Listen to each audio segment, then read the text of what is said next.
So good morning everybody and welcome to a new episode of the Morning Coffee Show with me, your host Henry Umney.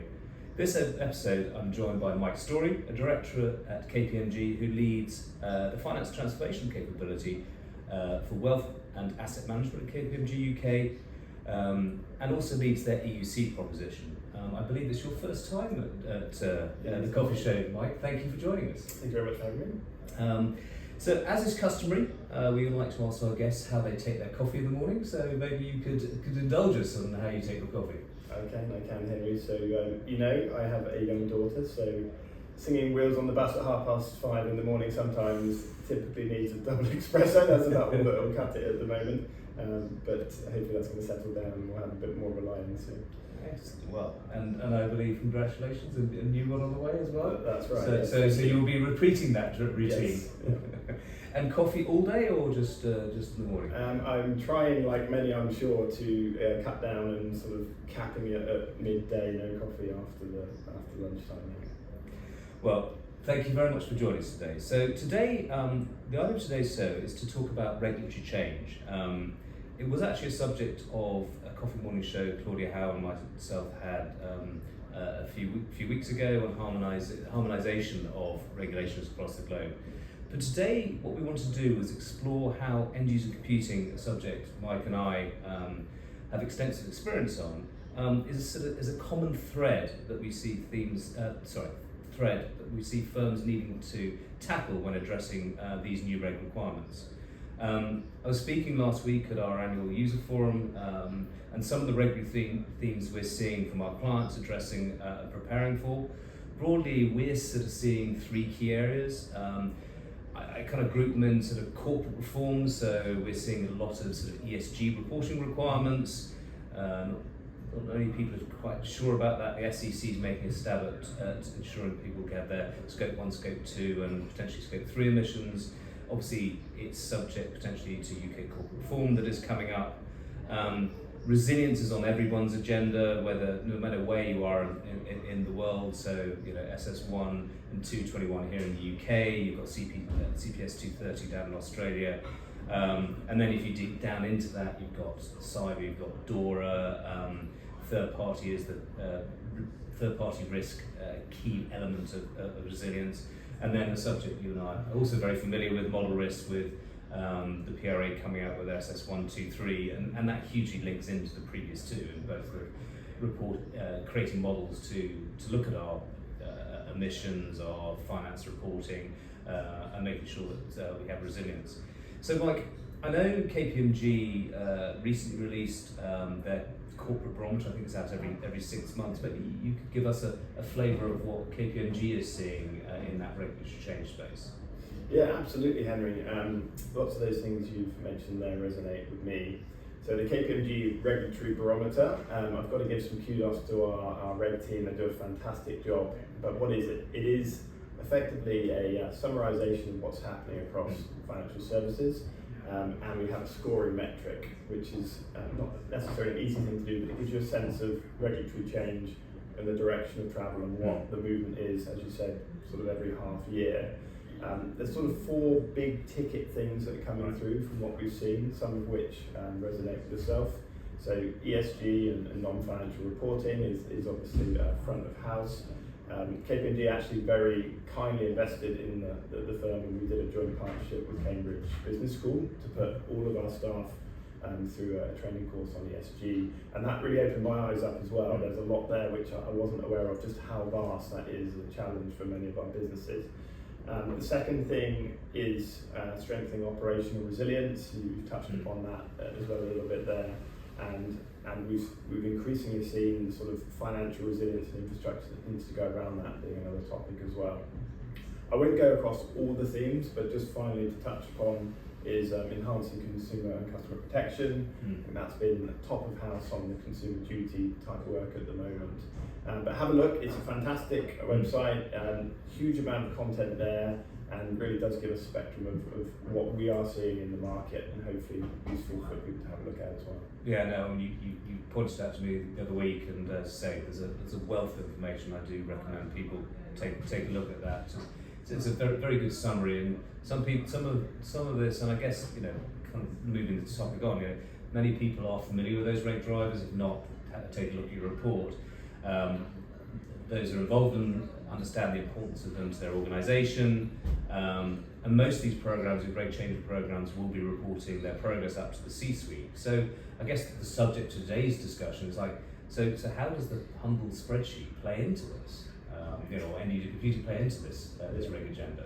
You're going to make me laugh when you call it the humble spreadsheet, Henry. So I always start with, what do we actually mean by the term EUC or EUDA, some people call it as well, in terms of end user computing. Now, it could be a spreadsheet. So this could be an application which is owned outside of the governance of IT, is how we typically define it, which falls, particularly in finance where I spend a lot of my time, it falls in spreadsheet type processes. But it doesn't have to be. We're seeing increasingly use of Python, particularly with the slightly younger generation UI coming through with skills being built around data science and data analysis, R and MATLAB and those types of things as well. So I think it's important not to tarnish the whole EU conversation with Excel, but just being very clear on what do we mean by an application outside of IT governance and how does that fit into the process. So I think, you said one thing here, and I know talking to some of your colleagues, and everybody also links EUCs with finance processes, and it's obviously a lot wider than finance processes. And if we tie this back to the reg change, so if I give a simple example without EUCs, so DORA is being implemented in Europe, as we know at the moment. One of our clients, for example, in addressing DORA, they've got an IT governance framework, they've got a cyber governance framework. They looked at DORA, looked at the gaps that DORA had, so they introduced new controls in order to meet the DORA reporting requirements. Those have been incorporated in those existing frameworks. And now it's just a simple case of, there's additional questions, there's additional controls we have to attest to, and now it's very easy to report in DORA. So I think, to me, part of building a sustainable organisation to meet these reg changes, we've got to get those corporate, all those appropriate governance frameworks in place, not just to meet a specific regulation, but to meet those controls we need in place for organisation, and then we can attest to those controls and report many times, depending on where we are in the world. Absolutely, Henry. I always say this is not about banishing EUCs. This is about transparency, it's about control, and it's about accountability, and having the right tools and technologies in place which help organisations do that rather than hinder them, and just feels like this constant wave of additional governance and reporting required. So I think that's an important point. We're not saying you have to get rid of these things, but equally, most of the conversations I'll be having with heads of finance and CFOs is typically how do we decommission them? Like, what's a sensible level? How do we help our teams foster and innovate, and not stifle that innovation by saying, oh no, you can't use those tools, because that's great. You want to encourage that, but it's encouraging it in the right way to give that sense of control and accountability over these things. Yeah, and to give you an example where that works very well. So again, SS121, which is the UK resilience agenda. So as part of that, you have to define, as most people are aware, their IBSs, their important business services. One of our clients who had set up an EUC program and had their policy, their inventory of EUCs in place and the requisite controls, they were able to map.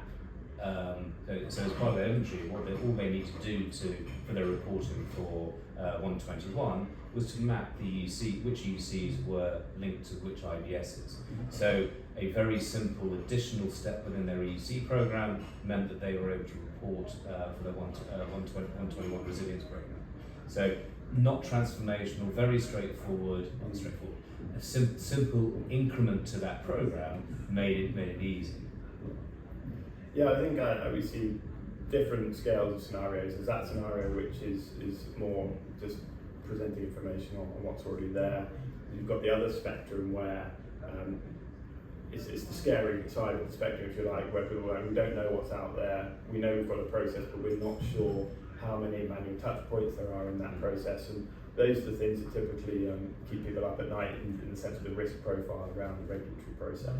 Yeah, and I think that's coming to the fore at the moment, and one of the ones that we talked about earlier, SS123, they're all already close in their numbers. The 123, the model risk agenda, now is forcing organisations to put more transparency around their non-models and DQMs involved in the model risk process. And I think the observation we've seen in the marketplace is a lot of people are not ready for that, and really there is because a lot of firms don't have a proper EUC program in place. There's quite a large shift to be compliant come May 24. So again, had more firms put that governance in place, then meeting the requirements of 123 would have been a lot easier and less of a lift. I think the next 6 months are going to be interesting for some of our clients. Yeah, no, as you know, Henry, we've debated that model risk management piece of legislation coming out many times, and how the ecosystem of models and the EUCs come together. The team on our side have done a fantastic job. There's some papers out on that. Again, if people are interested in understanding a bit more about the standard and what that means in terms of both model risk management and EUC management, and how does the regulator look at that now, because that's the really important thing about getting clarity on. We've got plenty to collect on that too. Well, I would say from our perspective, I think we started this journey with SOX, and every regulation that has come out since, as I said, there's always been a thread of understanding your EUC landscape will make becoming compliant with that regulation a lot easier, or understanding where those pitfalls are. I think probably, Mike, what we need to do is do another one of these coffee shows just on the basics of, how do you set up an EUC program? Because I think a lot of people looking at this may be running their 123 or their resilience program, or finance UK corporate reform, and actually maybe just doing a simple 101 on what EUCs are and how to set up programs so that they can service those different regulatory requirements. Yeah, no, happy for you to fuel me some more coffee on another day, Henry. But it's been a pleasure to be in. Thank you for having me in, and we will obviously continue our discussions on these topics. Yeah, well, thanks very much for joining, and thank you everybody for joining this episode. Hope you enjoyed it. See you next time.